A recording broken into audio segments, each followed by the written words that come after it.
Hello! So in this video we will take a look at our origami project. I'll show you how to fold some origami and how to start your drawings. After you've finished folding your origami, you're going to set it up and take some photos using one single light source so you have some good shadows, and then pick the best image. Okay, so you are going to use, there's like a smooth paper in your folder. It's 11 by 14 inches, so it's one of the bigger pieces of paper. We're going to do a 9 by 12 drawing on this, so we're going to draw a 1-inch border. So I'm going to line my ruler up with the edge of the paper, make a mark at 1, and then flip my ruler. And I'm going to very, very, very, very, very lightly draw that outside line. We have this 11 by 14 paper. We are going to draw a 1-inch border all around, giving us a 9 by 12 area for our drawing. So I took a photo. I took a couple. I'm just going to use this one for this project.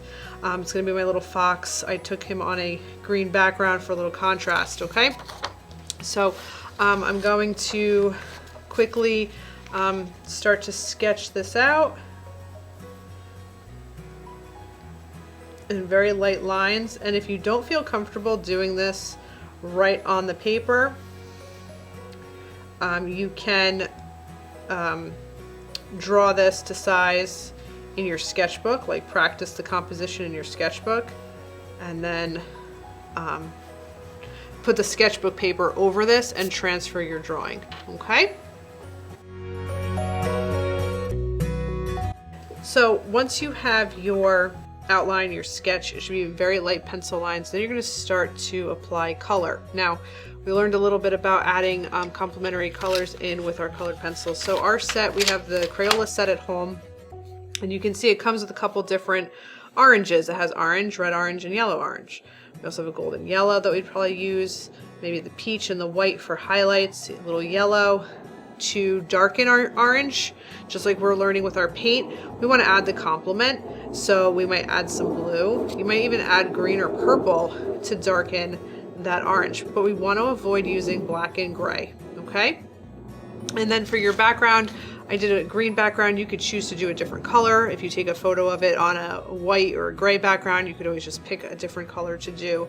But even like for the shadows here, if we do a green background, the shadows will probably be mixing in blue, purple, and a little orange to really darken that green up, okay? So you are going to start coloring. And again, we want to use light layers. So I'm just going to start with my regular orange on this, and I'm going to look at my reference. Some parts of my origami paper were like a brownish. I think on yours the inside part is white, so your whatever you choose to do for that will be slightly different than what I'm doing. But I'm just going to start by blocking in color, and we want to do small, light, circular strokes. We don't want to burnish the paper by pressing too hard at first. And right now it's more just about blocking in the major shapes and values.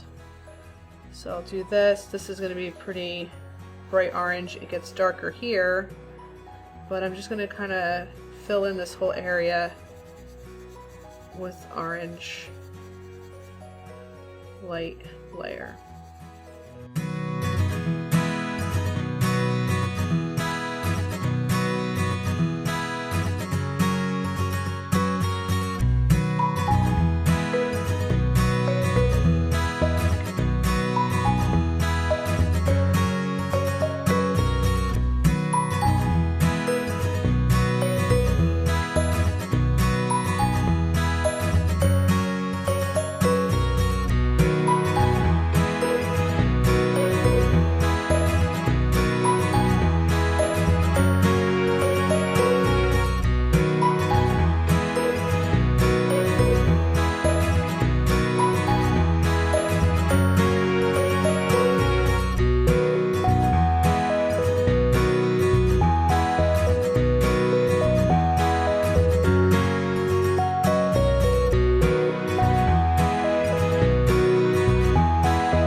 Okay, so as you can see, I've used an assortment of colors from violet to blue, dark green, my browns, yellow, orange, red, white, yellow, orange, red, orange.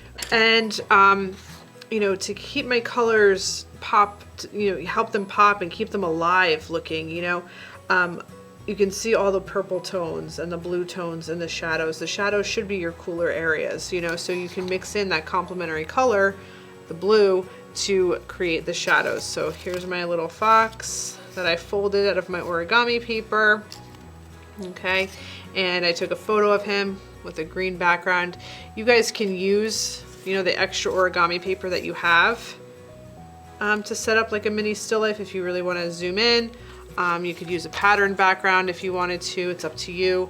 But yeah, so there's my little fox, and I'm going to continue working on him, building up my shadows and my highlights, and gradually building up layers. You can see, you know, here I started to basically block in some of that green, and now I would just continue layering on to build up the shadow. So I know I want to go darker, so I might pick up my violet and bring that into that dark shadow area and build that up further. So again, it's all about the layering and the blending of colors. You shouldn't have any area where it's just, you know, one color. You want to blend it with another color to help your colors pop.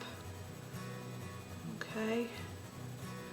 This goes up to about here, this shadow. And pay attention to your shadows. What's the edge like?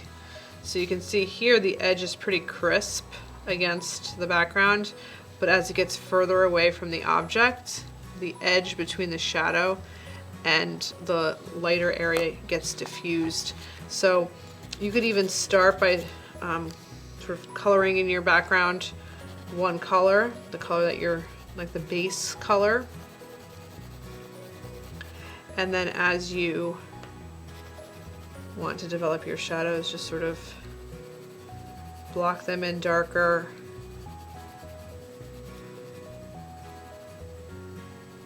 But as we learned with the paint, if I want this to get even darker, what do I add? My complement. So green, the complement's red. I added in some purple, but I could add in a little bit of red where I really want to create some deeper shadow areas. And you might think that that looks weird, but it won't when you're done. Do another layer of green over that, blend that in together, and look how dark that got by just mixing green, red, and purple.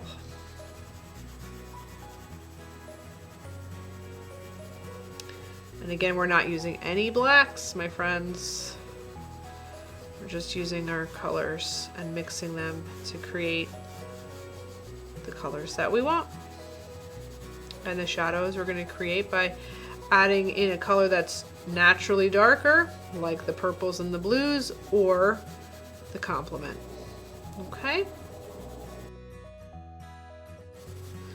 Okay. So, there you have it, the origami still life in a nutshell.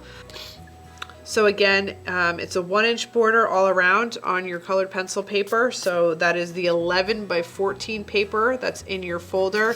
You'll see a perforation mark on one side of that. Use the origami paper, which you should have gotten an assortment of colors. Fold your little creature or whatever you're gonna fold. Doesn't have to be an animal. Photograph it, print it, and then you're going to use your colored pencils to create a still life drawing. It can be one animal or object, it could be multiple in the same photo, it's up to you, but you want to think about a focal point and interest and creating a really beautiful composition. Okay, so happy coloring, and I look forward to seeing the finished products. Thanks for watching.